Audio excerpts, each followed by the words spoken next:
వార్తలకు తిరిగి స్వాగతం. ప్రధాని నరేంద్ర మోదీ నేతృత్వంలోని ఎన్డీఏ ప్రభుత్వం మూడోసారి అధికారంలోకి వచ్చాక పేదరిక నిర్మూలనలో సత్ఫలితాలు సాధిస్తోందని బీజేపీ రాష్ట్ర ఉపాధ్యక్షుడు ప్రభాకర్ తెలిపారు. మహబూబ్ నగర్లో మీడియాతో మాట్లాడుతూ గత 11 ఏళ్లలో సుమారు 27 కోట్ల మంది తీవ్ర పేదరికం నుంచి విముక్తి పొందినట్లు వెల్లడించారు. ఒక్క అవినీతి ఆరోపణ లేకుండా 11 ఏళ్లు దేశాన్ని పరిపాలించిన ఘనత మోదీ ప్రభుత్వానికి దక్కుతుందని పేర్కొన్నారు. ప్రజల సంక్షేమం, దేశ అభివృద్ధి కోసం బీజేపీ ప్రభుత్వం నిరంతరం కృషి చేస్తోందని, దేశ సార్వభౌమత్వం, సమగ్రతను కాపాడటంలో తిరుగులేని అంకితభావం చూపిస్తోందని అన్నారు.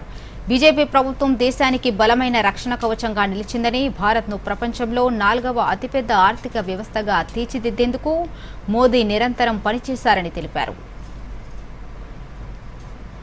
11 సంవత్సరాల కాలంలో కనీసం మచ్చుకైనా మచ్చలేని ప్రభుత్వం నరేంద్ర మోడీ గారి ప్రభుత్వం. కనీసం ఆరోపణలకు కూడా, అవినీతికి కూడా అవకాశం లేకుండా పాలన కొనసాగించినటువంటి ప్రభుత్వం భారత ప్రధాని నరేంద్ర మోడీ గారి ప్రభుత్వం అని చెప్పని గర్వంగా ఈరోజు భారతీయ జనతా పార్టీ చెప్తాం. ప్రపంచ అగ్రరాజ్యాల యొక్క ఆర్థిక పరమైనటువంటి యొక్క అంశాల్లో ఆ ప్రభుత్వాలే అతలాకుతలమైనవి. కానీ భారతదేశం మాత్రం ఆర్థిక రంగ దిశగా అడుగులు వేస్తూ 4 ట్రిలియన్ ఎకానమీకి చేరుకున్నటువంటి ఒక ప్రభుత్వం మోడీ గారి ప్రభుత్వం. 5 ట్రిలియన్ ఎకానమీ లక్ష్యంగా పెట్టుకుని సాగుతున్నటువంటి ప్రభుత్వం నరేంద్ర మోడీ గారి ప్రభుత్వం.